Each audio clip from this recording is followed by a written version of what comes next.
بسم اللہ الرحمن الرحیم۔ السلام علیکم۔ تاریخ اسلام کے پارٹ 3 کے ساتھ آپ کی خدمت میں حاضر ہوں۔ قصہ نے مکہ کی ریاست کا نظم و نسق قائم کرنے کے علاوہ قریش کو تلقین کی کہ سینکڑوں اور ہزاروں کو سے حرم کی زیارت کو آنے والے لوگ تمہارے مہمان ہیں اور عربی روایات کے مطابق ان کی میزبانی قریش کا فرض ہے۔ چنانچہ قریش نے ایک سالانہ رقم مقرر کی جس سے وہ منی اور مکہ معظمہ میں حاجیوں کو کھانا تقسیم کرتے تھے۔ اس کے علاوہ قصہ نے چرمی حوض بنوائے جن میں ایام حج میں حاجیوں کے لیے پانی بھر دیا جاتا تھا۔ ان تمام انتظامات سے قصہ نے اپنے قبیلے میں بڑی عزت پائی اور کعبہ کی کلید برداری، حاجیوں کی میزبانی اور بوقت جنگ اپنے قبیلے کی علم برداری اور قیادت جیسی تمام اہم ترین خدمات اسی کے سپرد تھیں۔ مورخین کے بیانوں سے معلوم ہوتا ہے کہ قصہ پورے شہر مکہ کا ایک واقعی مطلق العنان اور بااقتدار بادشاہ تھا جس کا ہر لفظ قانون کا درجہ رکھتا تھا۔ جب قصہ بوڑھا اور کمزور ہو گیا تو اس نے اپنی تمام ذمہ داریاں اپنے بڑے بیٹے عبدالدار کے سپرد کر دیں۔ عبدالدار کے مقابلے میں اس کے بھائی عبدالمناف نے اپنے باپ کی زندگی ہی میں شرف و امتیاز حاصل کر لیا تھا۔ قصہ کا فرمان اپنی قوم کے لیے ایک حکم کا درجہ رکھتا تھا جس سے کوئی شخص روح گردانی کی جرات نہیں کر سکتا تھا۔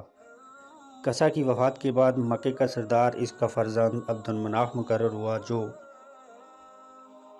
اپنے باپ کا صحیح نعمت بدل ثابت ہوا۔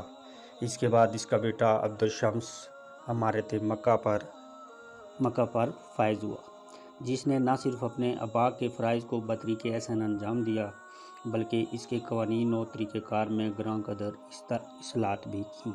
اس کا چھوٹا بھائی ہاشم تھا جو بڑا صائب الرائے، زیرک اور بلند ہمت واقع ہوا تھا۔ عبدالشمس نے اس کی فہم و فراست اور تنظیمی قابلیت سے متاثر ہو کر اپنے حقوق سیادت اس کے سپرد کر کے اپنا جانشین مقرر کرنا چاہا۔ اس پر امیہ بن عبدالشمس بہت بگڑا کیونکہ وہ اپنے آپ کو امارت کا صحیح حقدار اور وارث تصور کرتا تھا۔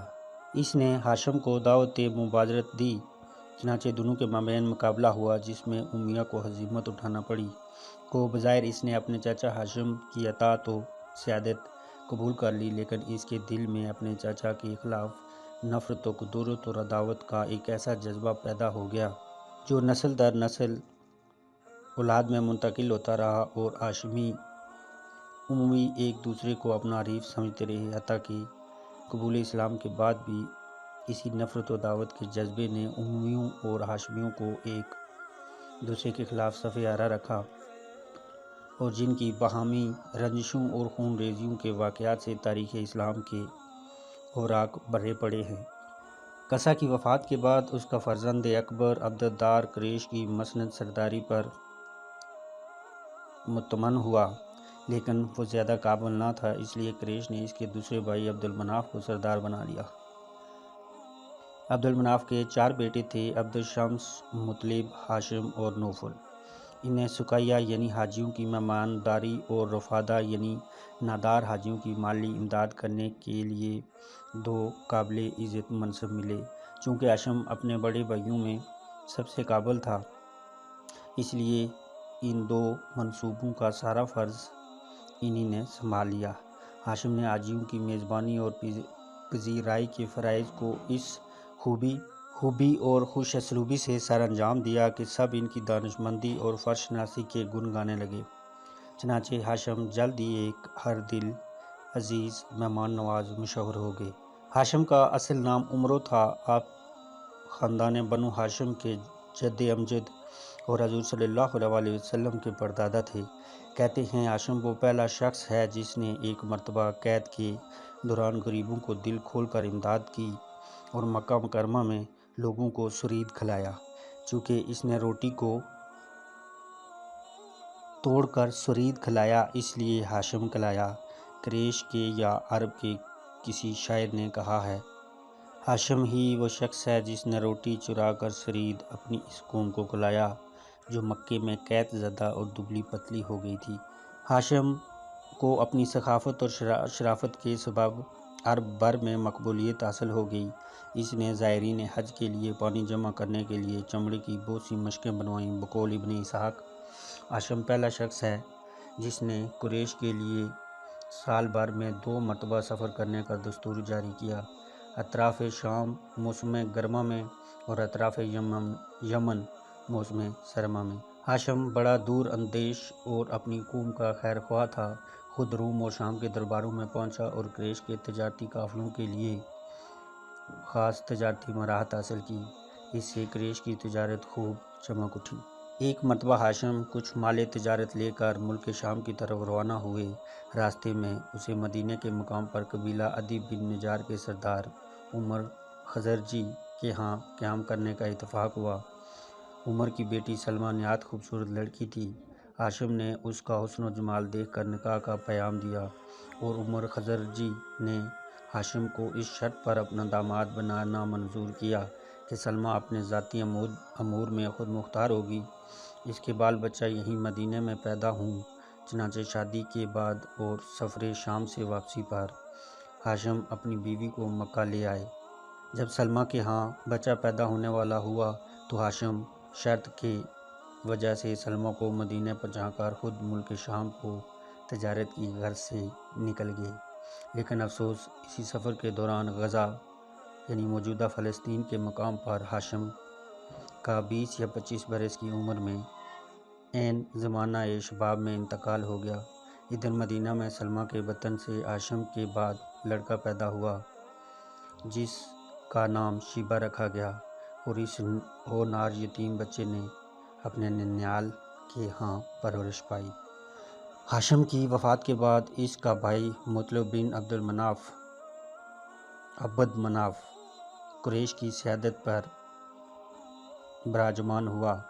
7 سال بعد جب سردار مکہ مطلب کو ایک عارضی مسافر کی زبانی اپنے متوفی بھائی کے بیٹے شیبہ بن ہاشم کا حال معلوم ہوا، جسے اس مسافر نے چند لڑکوں کے ساتھ تیر اندازی کرتے دیکھا تھا، جو اپنے تیر نشانے پر پڑنے سے خوش ہو کر فخریہ بآواز بلند کہتا، میں ہاشم کا لڑکا ہوں اور میں سردار مکہ کا بیٹا ہوں۔ تو مطلب اپنے بھتیجے شیبہ کو مدینے لے آئے۔ مکہ میں جب قریش نے شیبہ کو دیکھا تو وہ پکار اٹھے، یہ تو کوئی غلام ہے جسے مطلب نے خریدا ہے۔ چنانچہ اس دن سے شیبہ کا نام عبد المطلب پڑ گیا۔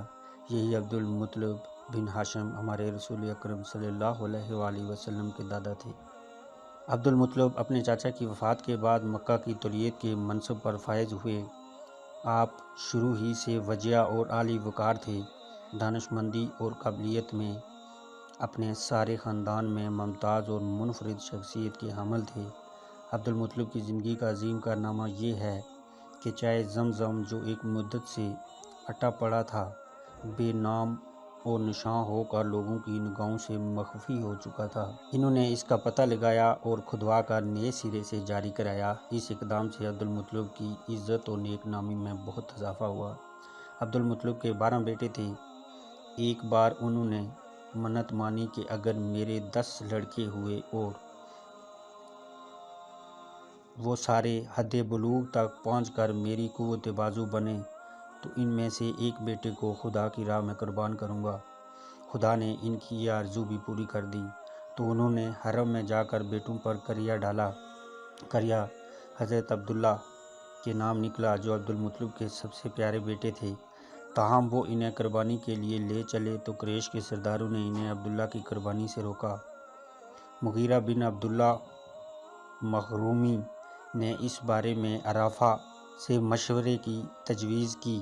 چنانچہ عبد المطلب عراقہ سے خیبر کے مقام پر ملے، جس سے یہ تدبیر بتائی کہ عبداللہ کو 10 اونٹوں کے مقابلے پر رکھو اور کورا ڈالو، اگر کورا اونٹوں پر نکلا تو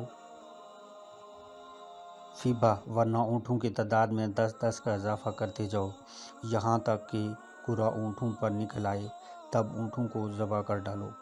یہ عبداللہ کا فدیہ ہوگا اور تمہاری قربانی کی منت پوری ہو جائے گی۔ چنانچہ عبد المطلب نے ایسا ہی کیا اور جب اونٹوں کی تعداد 100 تک پہنچ گئی تو قرا اونٹوں پر نکلا اور عبد المطلب نے 100 اونٹ ذبح کر دیے۔ اس قصہ کی وجہ سے احمد مجتبیٰ محمد صلی اللہ علیہ وآلہ وسلم کو دو ذبح کا بیٹا کہا جاتا ہے، کیونکہ ایک ذبح اللہ آپ صلی اللہ علیہ وسلم کے والد عبداللہ بن عبد المطلب ہیں اور دوسرے آپ صلی اللہ علیہ وآلہ وسلم کے جد امجد حضرت اسماعیل ذبح اللہ بن حضرت ابراہیم خلیل اللہ ہیں۔ اس واقعہ کے بعد عبد المطلب نے اپنے بیٹے عبداللہ کی شادی آمنہ بنت وہاب بن مناف سے کر دی۔ وہاب بن مناف بنو زہرہ کے ایک معزز رئیس تھے۔ عبد المطلب کے عہد کا دوسرا بڑا واقعہ یہ ہے کہ یمن کے حبشی گورنر ابرہہ نے مکہ کو مسمار کرنے کی غرض سے حملہ کیا۔ ابرہہ عیسائیت کی اشاعت کے لیے کوشاں تھا، لیکن جب عربوں نے عیسائیت کو نہ اپنایا تو اس نے سمجھا کہ عربوں کو چونکہ خانہ کعبہ سے بہت عقیدت ہے، اس لیے وہ عیسائیت کی طرف مائل نہیں ہو رہے۔